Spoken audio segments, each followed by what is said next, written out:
ខាងនេះក៏ខ្ញុំលាបជាមួយនឹងស៊ូវ៉ាស៊ូនេះ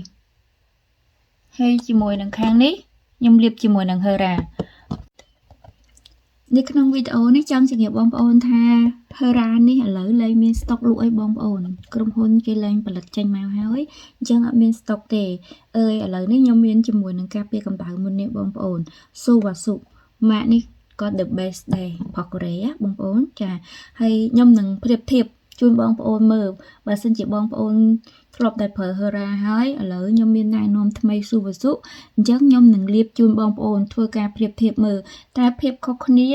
រវាង Hera ហើយជាមួយនឹងស៊ូវ៉ាស៊ូនេះតើលាបលើសាច់មុខវាបែបណាអញ្ចឹងមុខខ្ញុំមកជាហៀងខ្ញុំនឹងលាប Hera មកជាហៀងខ្ញុំនឹងលាបស៊ូវ៉ាស៊ូ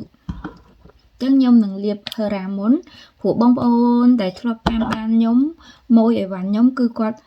ស្គាល់ពី Hera នេះចាគាត់ធ្លាប់លាបហើយគាត់ស្គាល់តែខ្ញុំនឹងធ្វើការប្រៀបធៀបជូនឥ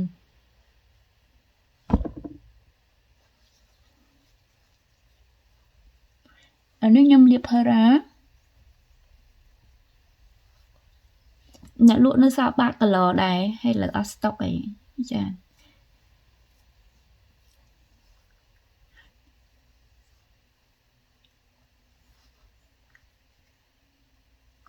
ចឹងស្បែកមុខនេះគឺខ្ញុំលាប Hera ឥឡូវនេះខ្ញុំនឹងលាបស៊ូវ៉ាស៊ូជូនបងប្អូនមើលស៊ូវ៉ាស៊ូដែលខ្ញុំលាបនេះគឺប្រភេទ Sat Tone Up សម្រាប់ស៊ូវ៉ាស៊ូគឺវាមានពីរប្រភេទ Tone Up ហើយជាមួយនឹង Milky Glow ចឹងឥឡូវខ្ញុំលាបTone Up សាច់ Tone Up សាច់វាពណ៌កាឈូកចេះបងប្អូនសាច់វាពណ៌កាឈូកព្រឿងអញ្ចឹងណាហើយការពារកម្ដៅក៏បងប្អូនលាបឲ្យជាប់នៅផ្ទះក៏លាបដែរ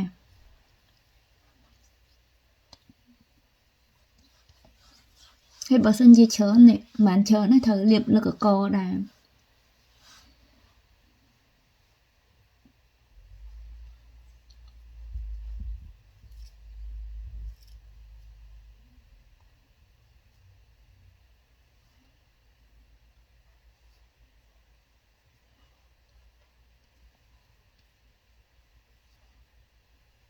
ចាបងប្អូនខាងនេះក៏ខ្ញុំលាបជាមួយនឹងស៊ូវ៉ាស៊ូនេះហើយជាមួយនឹងខាងនេះខ្ញុំលាបជាមួយនឹង Hera តែបងប្អូនមើល Hera ហើយជាមួយនឹងស៊ូវ៉ាស៊ូបងប្អូនពេញចិត្តមួយណាចាសម្រាប់បើសិនជាខ្ញុំមើលទៅស៊ូវ៉ាស៊ូប្រភេទសាច់ Tone Up នេះលាបទៅហើយវាឃើញមុខរៀងសជាងណាចាសាច់មុខរៀងសជាងរៀងមានជាតិប្រផូម្សៅលើនឹងបន្តិចចាហើយបើសិនជា Hera វិញវារលោងចាវារលោងតែមើលទៅស្អាតដូចគ្នាខាងនេះក៏ស្អាតខាងនេះក៏ស្អាត